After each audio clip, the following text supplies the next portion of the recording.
Selamat sore. Hari ini 15 April 2022. Saya sedang berada di Sanggau. Di belakang saya Sungai Kapuas. Saudara, hari ini juga adalah hari kita memperingati kematian Tuhan Yesus, atau disebut dengan Jumat Agung, di mana Tuhan Yesus telah mati dan menebus dosa umat manusia. Dan hari ini juga momen yang baik buat kita untuk mengintrospeksi diri dan bagaimana kita membangun spiritual kita dengan Tuhan. Spiritual itu berasal dari bahasa Latin spiritus dan spirere. Spiritus itu nafas, spirere itu bernafas. Artinya kita harus memiliki nafas dengan Tuhan. Nah, spiritual Kristen itu adalah ekspresi keyakinan tertinggi dengan menyatakan kasih Tuhan kepada sesama kita dan menyatakan kebenaran firman Tuhan dalam pimpinan Roh Kudus. Nah, saudara yang dikasihi oleh Tuhan Yesus, hari ini ada 3 hal yang perlu kita bangun, ya, supaya perlu kita pelajari supaya membangun spiritual kita dengan Tuhan. Yang pertama adalah doa. Komunikasi sama Tuhan itu penting. Doa adalah berkomunikasi atau bercakap-cakap dengan Tuhan. Kita bisa melihat beberapa tokoh Alkitab dalam Perjanjian Lama. Ketika mereka dekat dengan Tuhan, banyak hal yang luar biasa yang Tuhan nyatakan. Salah satunya Nuh. Tuhan menyelamatkan dia dan keluarganya dari air bah. Kemudian Abraham dekat dengan Tuhan sehingga dia disebut bapak orang beriman. Kita bisa melihat juga Yusuf, Daud setiap kali berperang selalu bertanya kepada Tuhan dan Tuhan menyatakan sesuatu yang luar biasa. Rahasia kemenangan Daud itu karena komunikasi dia dengan Tuhan. Berdoa atau berkomunikasi dengan Tuhan itu sangat penting. Saya seringkali mengajarkan kepada anak sekolah minggu, sebelum makan berdoa, sebelum tidur berdoa, dan sebelum bepergian harus berdoa. Ya, karena kita butuh pertolongan Tuhan, butuh perlindungan Tuhan. Yeremia 33 ayat 3 berkata, "Berserulah kepadaku, maka aku akan menjawab engkau, dan akan memberitahukan kepadamu hal-hal yang besar, yang tidak terpahami, yakni hal-hal yang tidak kau ketahui."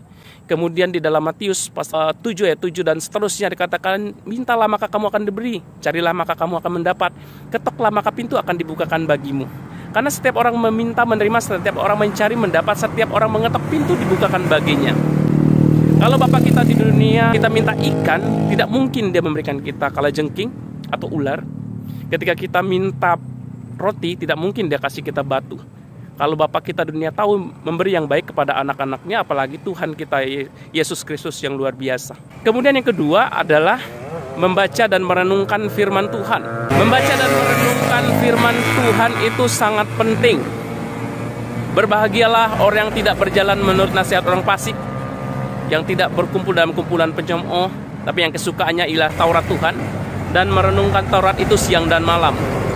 Ia seperti pohon yang ditanam di tepi aliran air yang menghasilkan buahnya pada musimnya, dan yang tidak layu daunnya, dan apa saja diperbuatnya berhasil. Firman-Mu itu pelita bagi kakiku dan terang bagi jalanku. Dan firman Tuhan dalam 2 Timotius pasal 3:16 juga katakan bahwa segala tulisan yang diilhamkan Allah memang bermanfaat untuk mengajar, untuk menyatakan kesalahan, memperbaiki kelakuan, dan mendidik orang dalam kebenaran.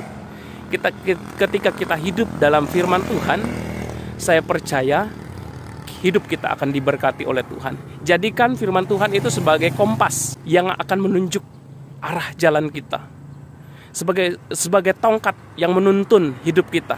Dan yang ketiga, yang paling pentingnya adalah menjadi saksi Tuhan. Sekarang kita hidup di dunia modern, di dunia kreatif.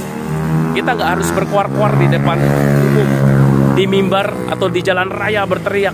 Bisa menggunakan aplikasi yang di handphone kita, yang setiap hari kita pakai. Bisa menggunakan Facebook, Twitter, TikTok, snack video, bisa menggunakan Instagram, WA, dan sebagainya. Dimanapun kita berada, kita harus menjadi saksi bahwa kita punya spiritual yang baik dengan Tuhan. Maka hidup kita akan senantiasa akan berdampak bagi banyak orang, menjadi pahlawan bagi masa depan. Oke, selamat sore, Tuhan Yesus memberkati. Amin.